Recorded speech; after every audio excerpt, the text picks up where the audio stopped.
welcome to RateYourBeautician.com. I'm here with Mr. Glynn Jackson. How are you doing today? Well. Are you ready for your event that's coming in July? Yeah, about as well as ready to be.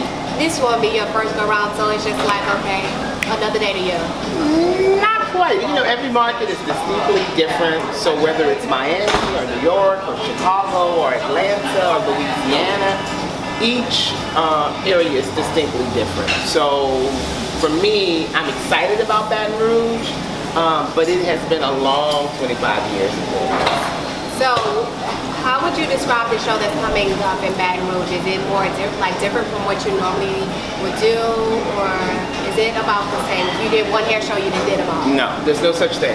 In the world of golden scissors, there is no such thing as the same show ever. Because in every market, people are different, in every market, trends are different, in every market, issues that affect black people and black stylists are different.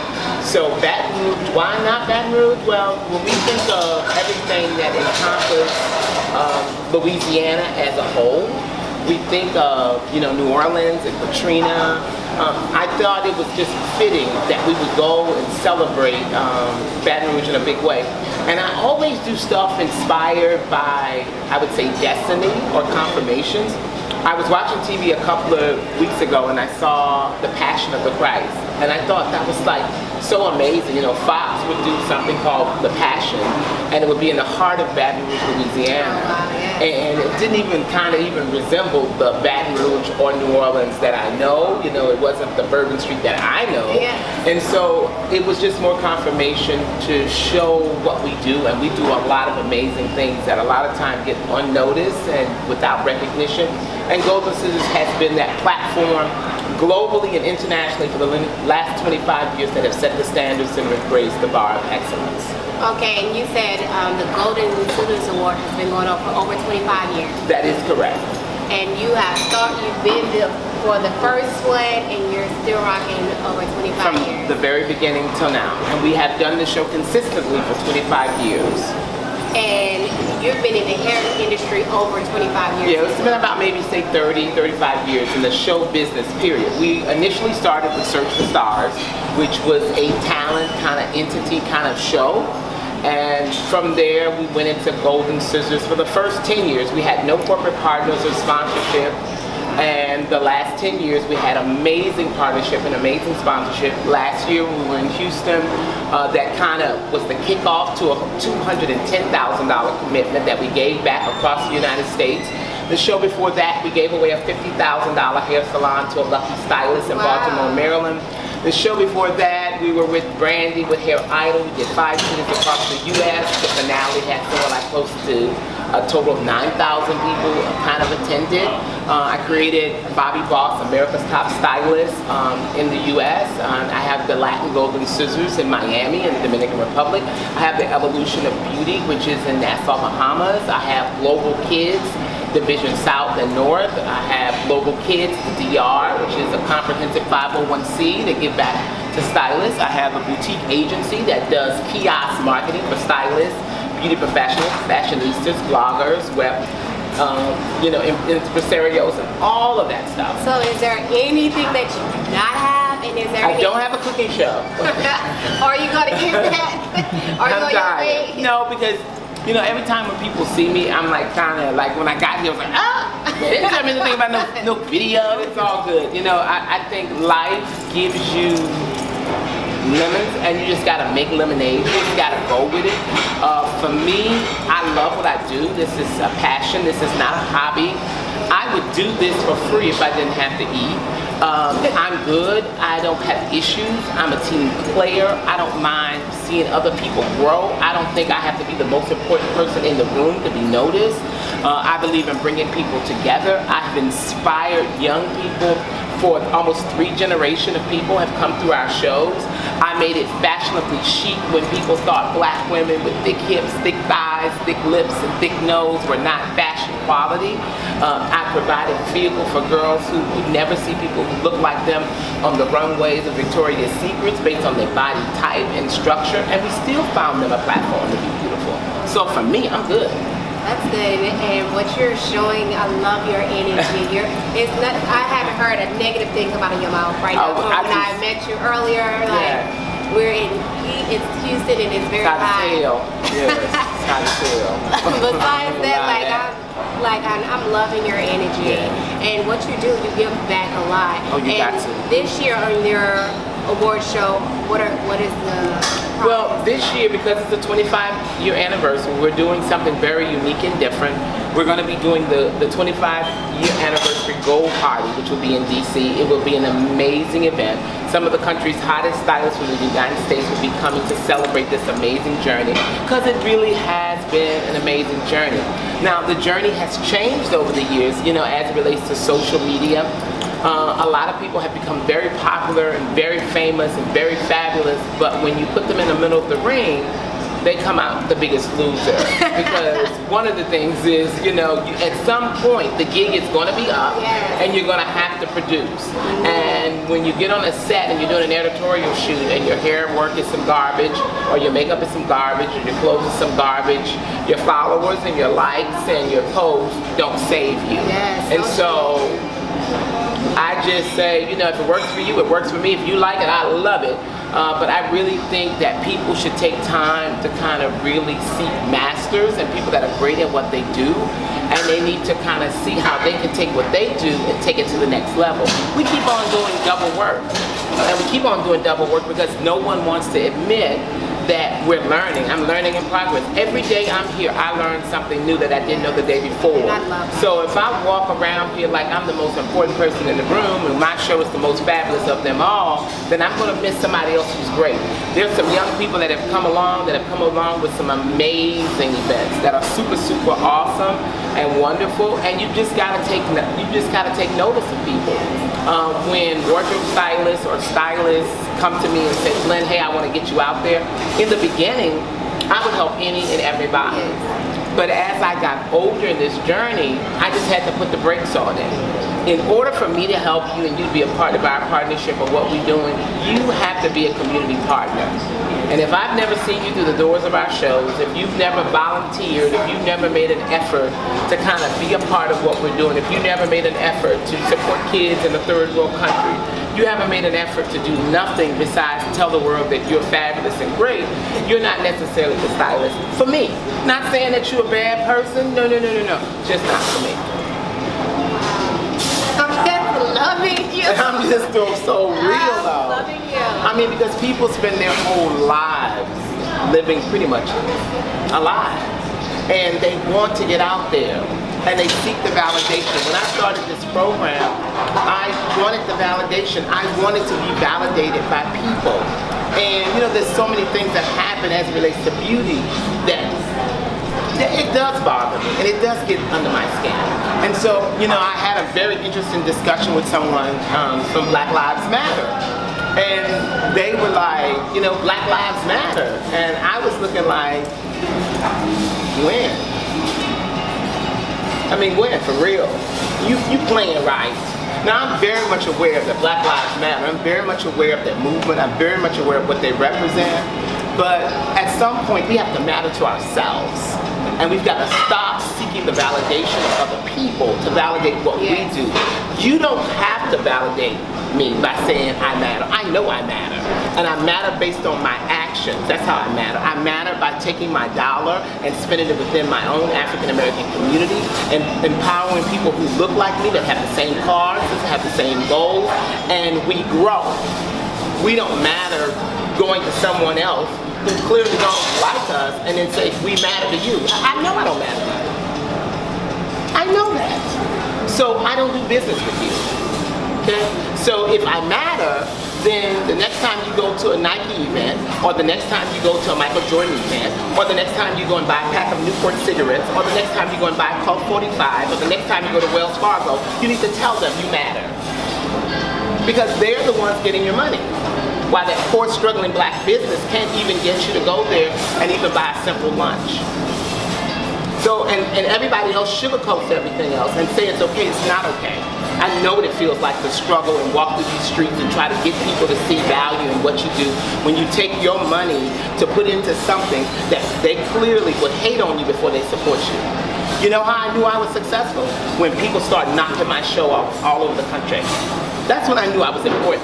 Because they would never tell me that I was doing a great job. They would never tell me you're doing something great for the community. They would never tell you you've been this ambassador. It would be always all of this extra negative energy when it should really be who else is going into these hot salons showing value. I went to an event a couple of weeks ago in DC, and it was one of my dearest friends in this event. They do an amazing job. They're an amazing success story. And he was gracious enough to allow us to come in and share about what we do for Golden Scissors. But at this event, Tabitha from Tabitha Takeover was there, and I love her. I think she's awesome and great. So when she comes in, everybody in the room jumped to their feet. They act like they had seen Jesus of Nazareth. And I was looking like 90% of you stylists in here, I've been in your salon. Not once, not twice, not 3 times, about 4 times, showing the value of who you are. Because I know the value of your work based on the numbers of what people are selling in retail markets around the country. But we have a bad problem with showing value to each other. If we took every day, took 5 minutes a day to find something positive that somebody in our community is doing and post it on our Facebook or our Instagram. Or stop acting like I'm the biggest blogger of all bloggers and I can't power with you because you don't have enough likes or you don't have enough followers for me to engage with what you're doing. Do you know that if we really came together as a force for real, for Black lives that really want to matter, that we could change, become president in this country based on what we do. But we need to do it prior to doing something when we get mad or doing something when somebody has been a part of police brutality. How about doing something when we could be preventing and preventing these kind of things from happening by putting laws into place that make a difference in our lives? So you taking us to school? No, I'm just that dude. Yeah. And I don't have any bones about it. I am straight 100 about what I do. It's difficult, and I know it's difficult for young people. I've had the experience to have big portfolio clients, but it's almost embarrassing that I've done this show for 25 years. I've only had one Black company that have supported me in the 25 years we've done this show for African Americans. Only one. Only one. That's Namaste Labs. It's Organic Root Stimulator. It used to be Organic Root Stimulator, now it's ORS. That was the only Black-owned company that ever supported anything that I was doing. And it doesn't say the value for me, Black Lives Matter, because there's a lot of people out there making money that's servicing African Americans. But guess what? Pantene Relaxing Natural has been my client. Procter & Gamble has been my client. Weller has been my client. Power has been my client. Milky Way has been my client. You have been my client. Beauty Elements have been my client. Hair Zone has been my client. John Paul has been my client. So my portfolio is the one for what you're doing. But clearly, because of this skin, you got all these issues. And a lot of time when you're trying to get your information out to companies, it's not the company's fault that's powered by Caucasians or upper superiors that are not African American. They rely on the Black people that they hire to engage with the community, and those haters spend half their lives hating on other Black people because they're so damn insecure and they lack creativity. So what they do is they sit on their ass and wait till you come along about your great innovative idea and you send it to them. They ain't gonna never send it to the person who's gonna make the decision. They're gonna sit on it, they're gonna wait on it, and they're gonna see how they can repackage what you just sent to them as their idea. That's what they give. And that's all the time. So I always say to somebody, if you're doing something in reference to marketing as it relates to African Americans, if you're doing something that's trying to reach sisters of color, when was the last time you walked into a beauty school? When was the last time you walked into a salon? When was the last time you just went and talked to teenage girls in high school? So how the hell can you service people that you don't even connect with? But they hire these people in these big mass conglomerates that really think that they're doing the best service for the African American woman, and all they're trying to do is sell something to her. They're not trying to empower her, they're not trying to help her grow, they're not trying to tell her how wonderful and beautiful and great she is. They don't come to her and say, I'm grateful to you as my customer, because without you being my customer, I would be nothing. I speak about that a lot. I go to beauty schools and I speak to them about client experience, keeping up those client experience. Most definitely. Because it is about the customers, and a lot of people forget that. They think, okay, like the social media has gotten to the point where I can get big on social media, and that's all I need. People are going to come to me regardless, but it's about the client, it's not about you. Yeah, and when they measure social media as success, what do they measure it by? Do they measure it by Kim Kardashian? Do they measure it by Khloe Kardashian? Do they measure it by Kylie Jenner? Do they measure it by Caitlyn? What do they measure it by? Do they measure it by Amber Rose? Do they measure it by Black China? And there's so many successful red bottom sisters that's doing it. They sure don't measure it by that. So when you're trying to service that person, you got to really educate them. And we've got to do a better job of telling our story. And we can't just do that job where we depend on other people to tell our story, because we might not be satisfied with the end result of how they tell the story. It's not their fault. You know, and I keep saying to people all the time that when you're trying to do something, you hear all of the distractions of all the stuff that's going on, but just know these are the levels of what you have to go through to be successful. You gotta walk past there and keep it pushing, and that's what I do. Keep it pushing.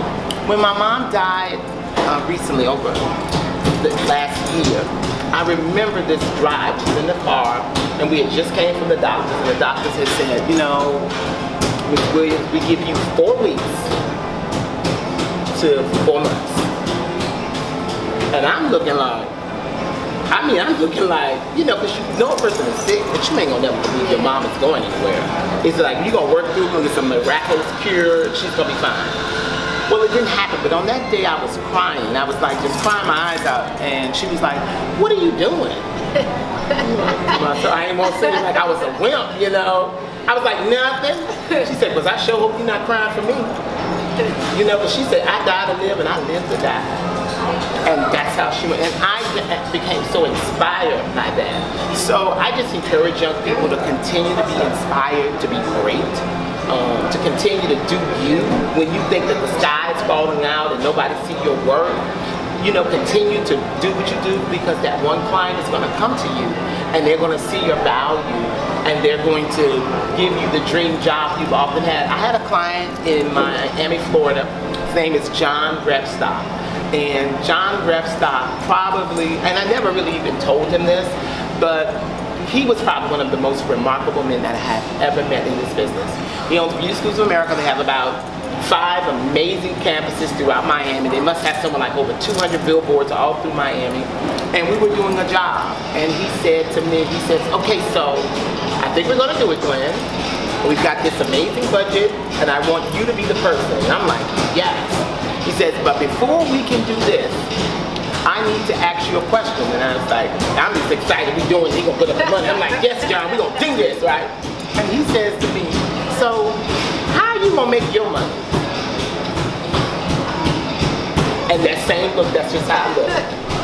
Because I'd already thought I was making my money by just getting the job in my mind. Yes. Okay? Because nobody had ever cared how I made my money. All they cared about was how they could make money and how they could benefit and how I would be doing their work. They never was concerned about my end result. But he says, in order for me to be able to service him, I had to be economically stable to do it. And that had never been said to me. And I had worked with some of the greatest of some of the greatest. And that's just goes to show, work from the same playing field. There is something to be learned by that situation. So while you're doing all this great stuff for people, you really need to see how you can best position yourself to walk into your own personal greatness. Because when the limelight is out and your makeup artist is no longer there and the hairstylist ain't there and the body ain't what it used to be, where all these folks gonna be? So, but when you're good financially, you're good, it doesn't matter. You're unstoppable as a force, you're unstoppable as a brand. Black stylists are in demand in a huge and amazing way. Latin stylists, Latina stylists are in demand in an amazing way because they are so concerned about how they look. And that's why you have seen such a progression within the Latin women's movement. But even though if you go to Miami, you go on South Beach and you get some of the girls who got a real coin. We talk about a real coin, like when the dollar hit the ground and like make noise, they got that kind of money. They look at you like you got 4 heads. But the one thing that's in common between that Latin woman and that black woman, they all want to be on point and they all want to be a red bottom girl. So with knowing that, you can service that woman and you can cross all kind of cultural lines by its movement. So what inspired you to start your award show? I was inspired because I was in the United States Navy and I went to a hair show and someone had said the commentator for the girls' presentation didn't show up. And the girl was just crying her eyes out because she was like, I put all this work into the show and nobody didn't show up to do my show. And I'm like, well, what does a commentator do? And she was like, they talk. I was like, well, what the hell they talk about? She was like, hair. I said, well, honey, I can't help you there because I don't know nothing about hair.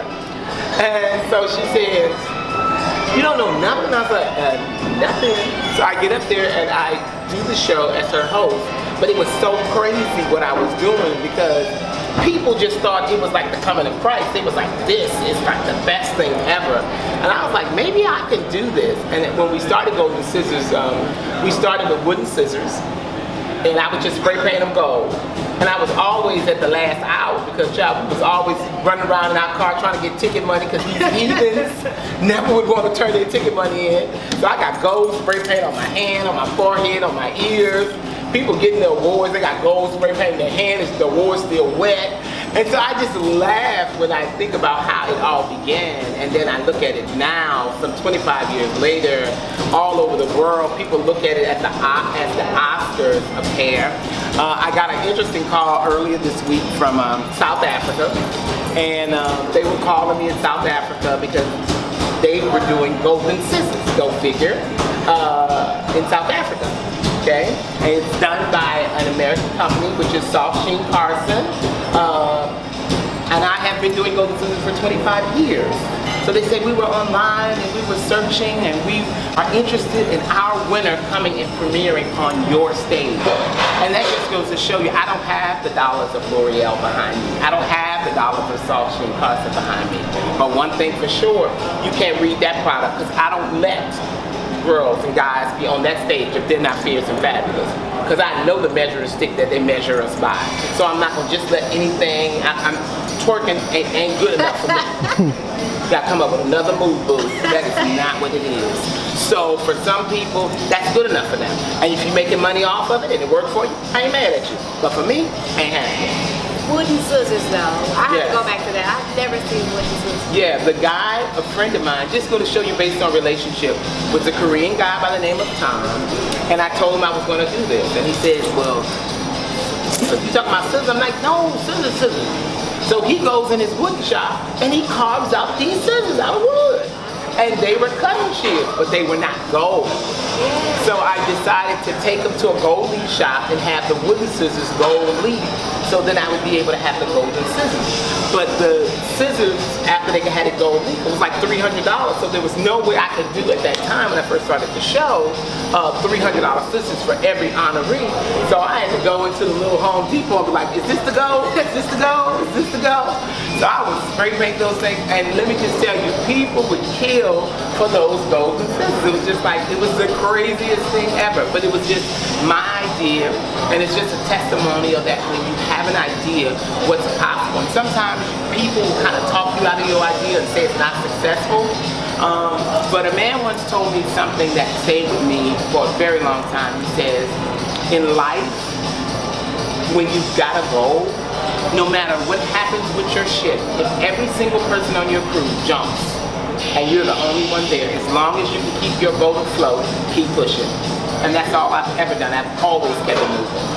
So regardless of what happens, regardless of those clients who sponsored us or didn't sponsor us, or those marketing or brand managers who could have done something great for the community and didn't based on this insecurities, hey, it's all good. God always has something for me that's for me and something for you that's for you, and I don't compromise that. And I don't mind telling people how amazing this journey has been, and it would have not been possible without a spiritual connection that helped me to identify who I am.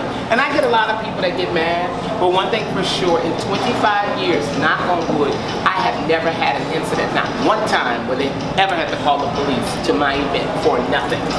So those young people who come through our event have so much respect for what I do. They have always been modeled. And I can't thank them enough for just seeing the value of what I was doing. Wow. Yeah.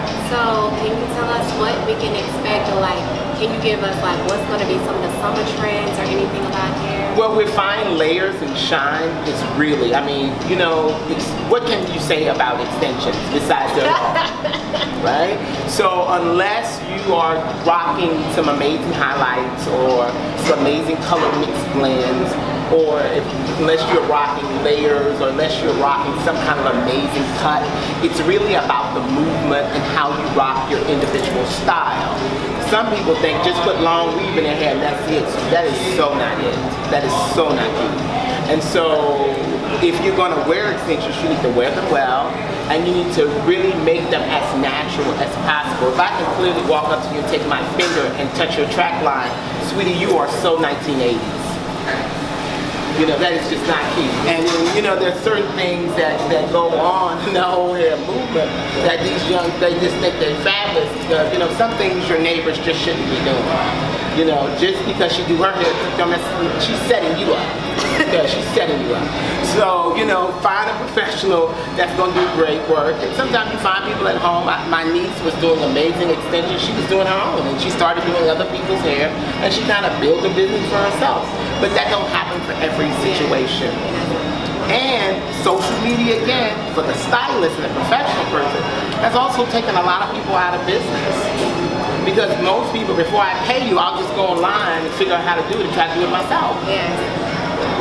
Tutorials have ran a lot of these girls for life out of business. Yes, it has, but a lot of people need to know that although it looks good, you still have to know how to take care of your hair. Exactly. And they're missing that. They're missing that point. That's the part of the curriculum of the Pale Grant that they didn't pay for, so they don't know.